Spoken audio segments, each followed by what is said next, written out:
সাম্প্রতিক সময়ে একের পর এক বেরিয়ে আসছে সরকারের বর্তমান শীর্ষ কর্মকর্তা কিংবা সাবেক কর্মকর্তাদের মধ্যে অনেকের দুর্নীতির তথ্য। অবৈধভাবে শত শত কোটি টাকার মালিক বনে যাওয়ার ঘটনা সামনে আসছে হরহামেশাই। এ নিয়ে দেশ জুড়ে তোলপাড় হচ্ছে, বইছে সমালোচনার ঝড়।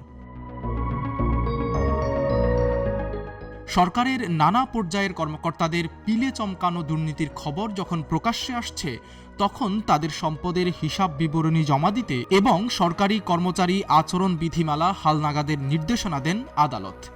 এই পরিস্থিতিতে অদ্ভুত এক আবদার করে বসলেন সরকারি কর্মকর্তারা। সরকারের কাছে সম্পদের হিসাব দিলেও সেটা যেন জনসম্মুখে না আসে তা নিশ্চিত করার দাবি জানান তারা। দুর্নীতি ইস্যুতে উচ্চ আদালতের নির্দেশনার পর নড়ে চড়ে বসেছে সরকার। বিধিমালা চূড়ান্ত করতে তড়িঘড়ি করে ডাকা হয়েছে সভা।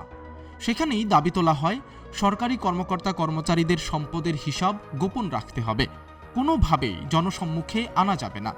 তারা সরকারের কাছে এ সংক্রান্ত তথ্যের গোপনীয়তার নিশ্চয়তা চান। ওই সভার পর কয়েকজন জ্যেষ্ঠ সচিব বলেছেন, সরকারি কর্মচারী আচরণ বিধিমালা সংশোধন করতে হবে, তবে সেক্ষেত্রে জনমতের প্রতিফলন থাকা উচিত। এজন্য বিদ্যমান আইন অনুযায়ী প্রত্যেককে সম্পদের হিসাব জমা দেওয়ার বিধান রাখতে হবে।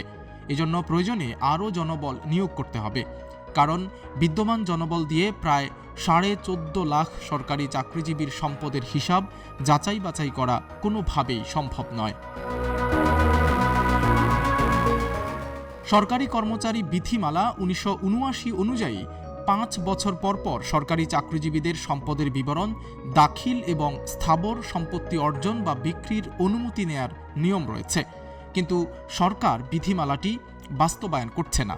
জাতীয় রাজস্ব বোর্ডের সদ্য সাবেক সদস্য মতিউর রহমান সহ সরকারের অনেক কর্মকর্তা বিপুল টাকার মালিক হয়ে গেলেও সরকারি দফতরে এ নিয়ে কোনো তথ্য নেই।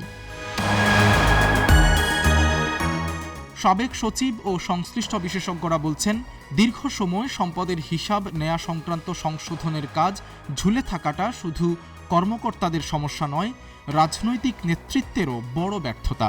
বিধিমালা সংশোধনে সরকারের আন্তরিকতা ও সদিচ্ছা নিয়েও প্রশ্ন তুলেছেন তারা বলেন, সরকার চাইলে 1 সপ্তাহের মধ্যে আচরণ বিধিমালা হালনাগাদের কাজ চূড়ান্ত করতে পারে, কিন্তু সেটা তারা করছে না। সাইদ রহমান, কালের কণ্ঠ।